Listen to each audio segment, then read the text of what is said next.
I want to tell you about an incredible thing that happened.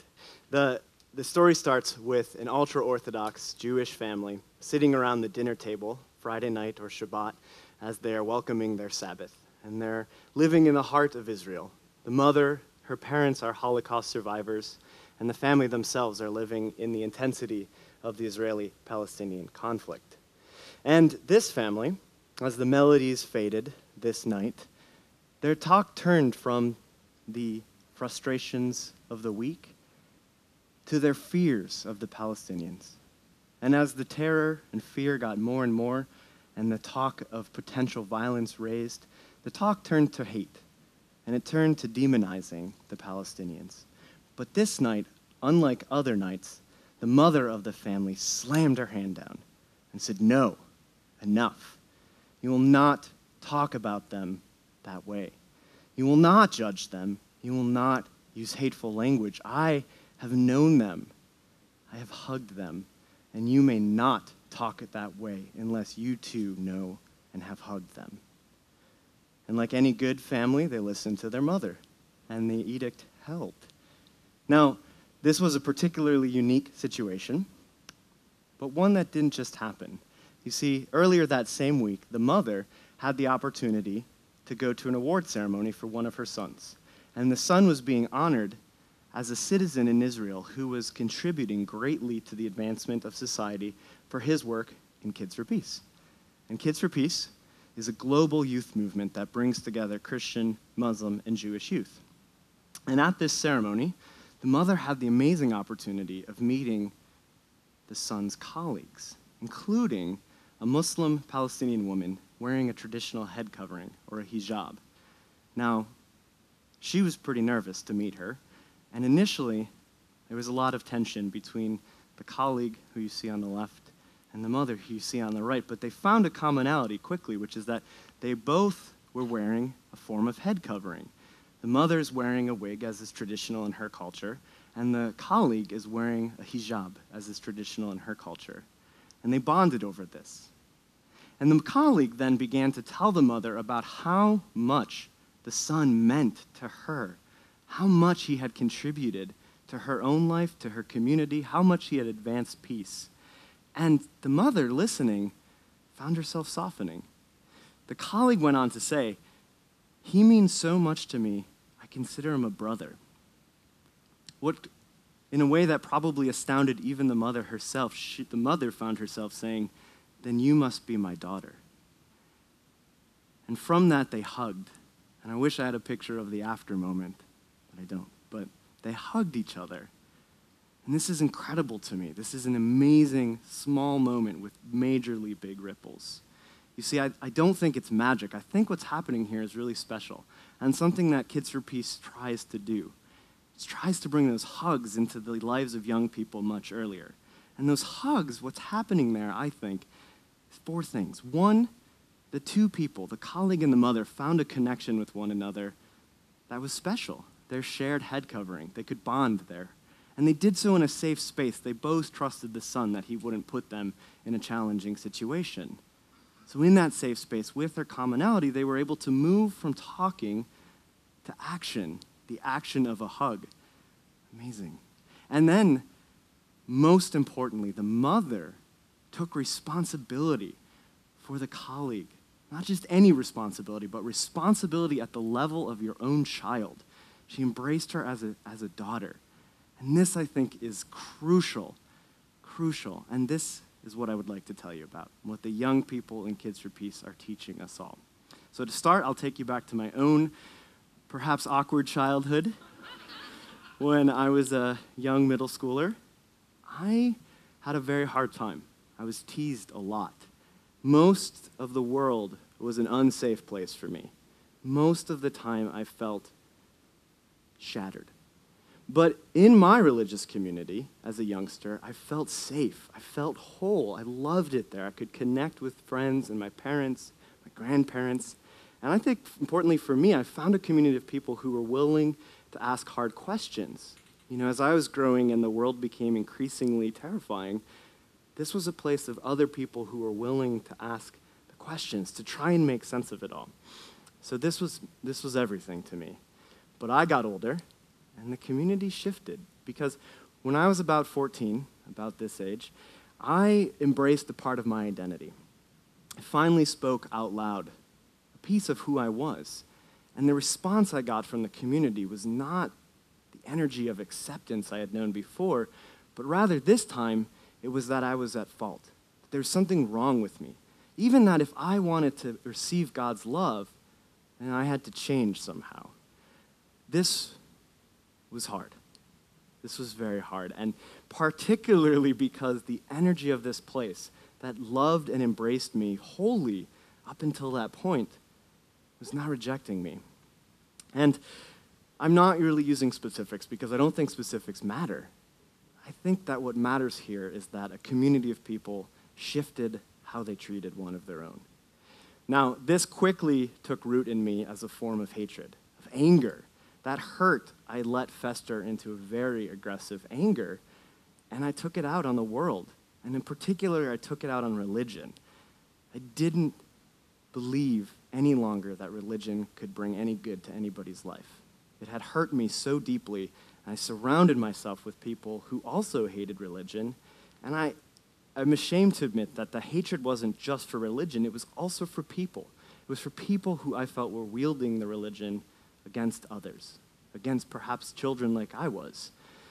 Fortunately, these 24 amazing kids came into my life in my mid-20s.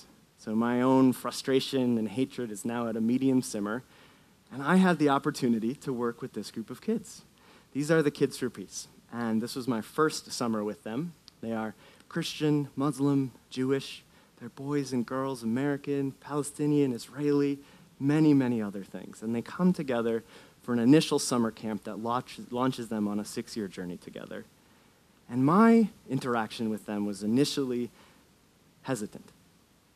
But I saw in the first weekend together, the children started sharing something.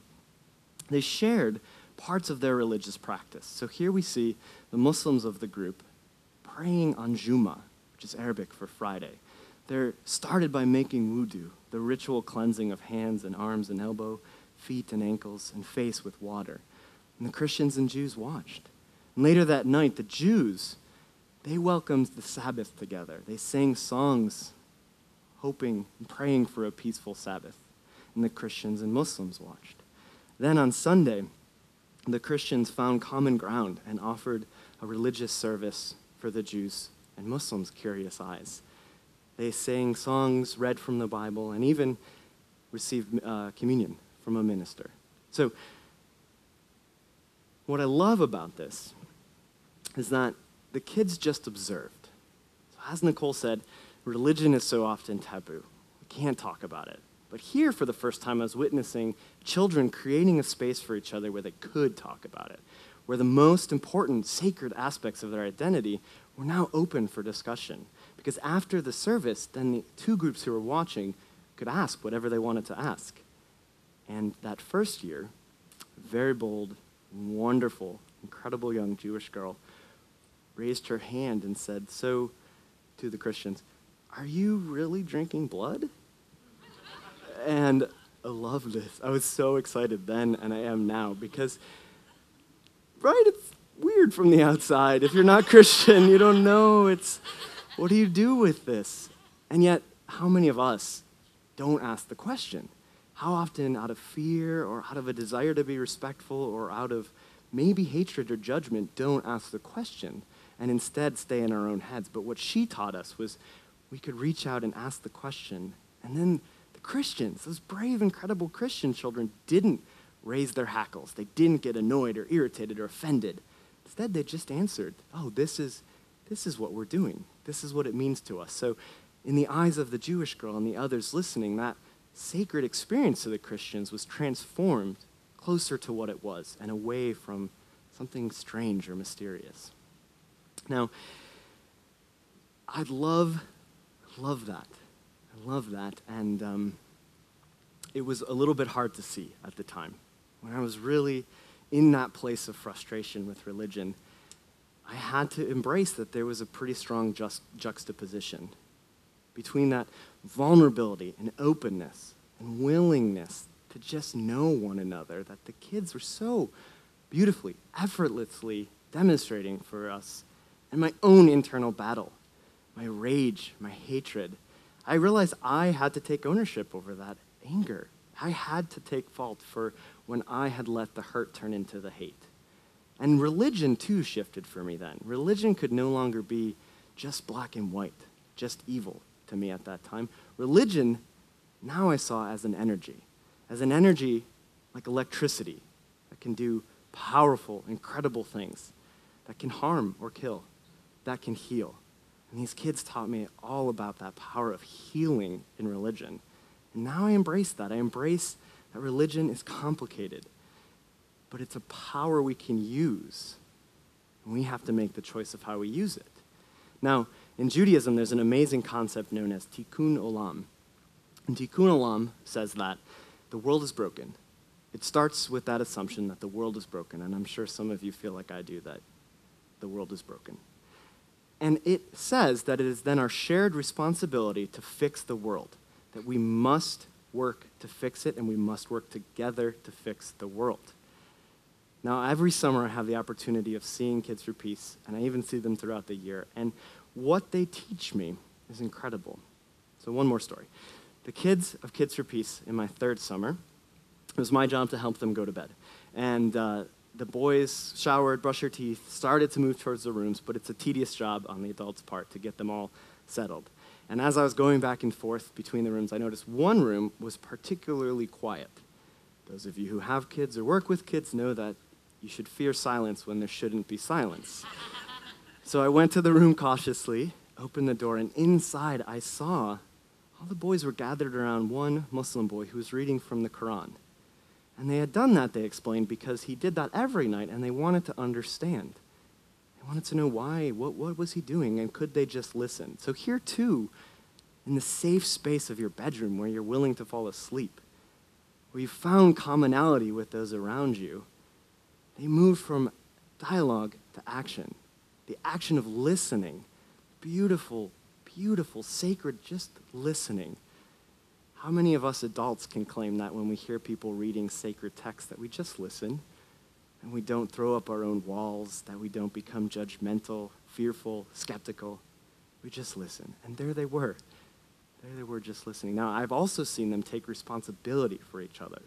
Those same children, in future settings, Muslims in our program will pray 5 times a day, and to do so they need a mat, a rug, to separate their prayers from the ground. And the Christians and Jews, many of whom were in that room listening, always go out of their way to set up the rug. They take it on as their responsibility to make sure that those Muslim young people are prepared and have what they need. This is amazing to me. This is amazing. And this is the future I dream of. You know, I imagine what our world would be like if all of us followed the lead of these young people. And I imagine what our world could be like if they continued to grow on the path they are now, if more children continued to grow on that path, that embraced the openness, took responsibility for someone who others might even say is your enemy. The world in which we truly know and respect each other and appreciate that we're different, and we know and respect that as well. And so I invite you to follow me, following these incredible young people towards the future, towards a more peaceful world in which we all live together and take responsibility for our shared future of peace. Thank you.